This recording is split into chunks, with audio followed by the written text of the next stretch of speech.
Bonjour et bienvenue. Cette vidéo introduit une série dans laquelle il est question d'éclairage, d'ambiance lumineuse et de confort visuel. J'expliquerai les notions à connaître pour être en mesure d'appliquer les règles permettant de concevoir un éclairage intérieur performant et confortable. Pour cela, je vais répondre aux 4 grandes questions suivantes.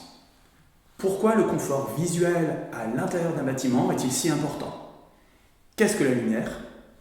Comment l'œil perçoit-il la lumière et les couleurs? Et enfin, quelles grandeurs physiques permettent de quantifier une ambiance lumineuse? La première de ces questions est traitée dans cette vidéo-ci.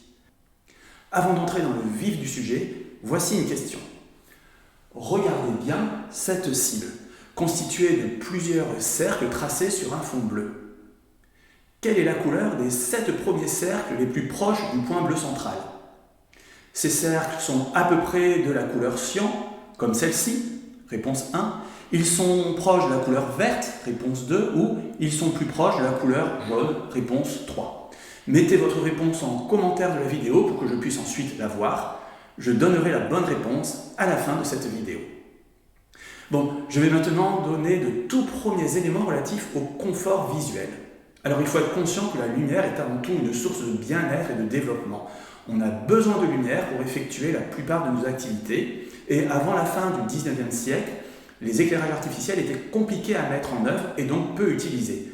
Les activités humaines étaient calées sur les heures de lumière du jour. Puis, les progrès techniques de la fin du 19e siècle nous ont progressivement affranchis de la dépendance à la lumière du jour, nous permettant de passer de plus en plus de temps à l'intérieur des bâtiments. Et aujourd'hui, nous sommes capables de mettre en œuvre des éclairages efficaces de jour comme de nuit. Mais attention, il y a de bons systèmes d'éclairage, confortables et peu énergivores, et de moins bons.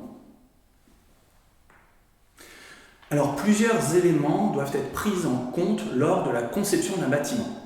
Il y a bien sûr la nature des sources lumineuses et leur disposition, mais il y a aussi la taille et l'emplacement des portes et des fenêtres, l'orientation des façades, les dispositifs de protection solaire, le pouvoir réfléchissant des surfaces et le choix des matériaux. Tout ceci influe de façon évidente sur le niveau de confort visuel qui sera atteint dans le bâtiment. En fait, les choix à faire sont loin d'être simples et constituent de véritables défis pour les architectes. Notre histoire personnelle influe sur la façon dont nous apprécions la lumière. Le confort visuel inclut donc des considérations très personnelles comme l'esthétique et des aspects socio-psychologiques. Par exemple, le ressenti en termes de confort visuel change avec l'âge ou la culture des occupants.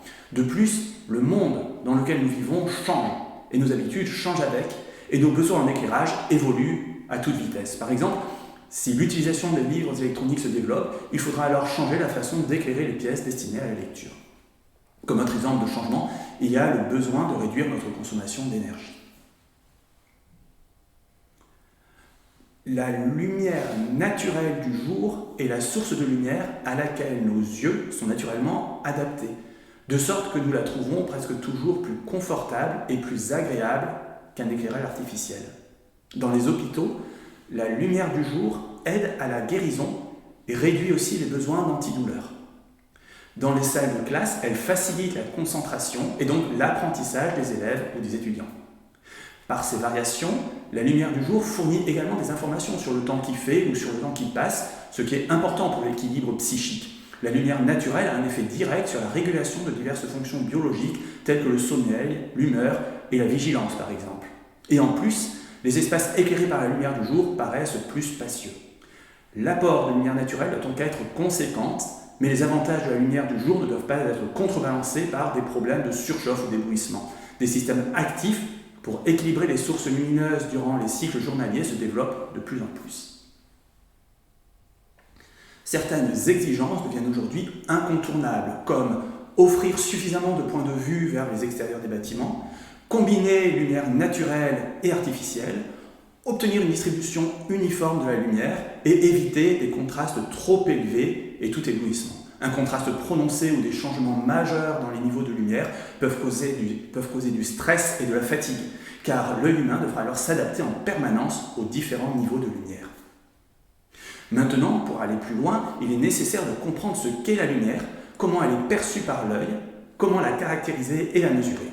J'explique tout cela dans les prochaines vidéos. Mais avant de se quitter, j'aimerais répondre à la question posée au début. La bonne réponse est la réponse 2. Pour vous convaincre, regardons la cible de plus près.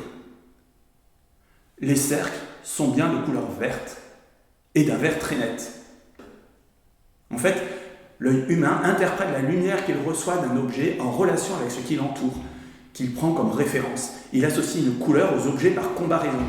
La vision des couleurs est donc un processus d'interaction avec l'environnement et non une mesure isolée du rayonnement visible. J'espère que cette vidéo d'introduction vous a plu et je vous donne rendez-vous pour la prochaine dans laquelle j'expliquerai ce qu'est la lumière et un spectre. Au revoir.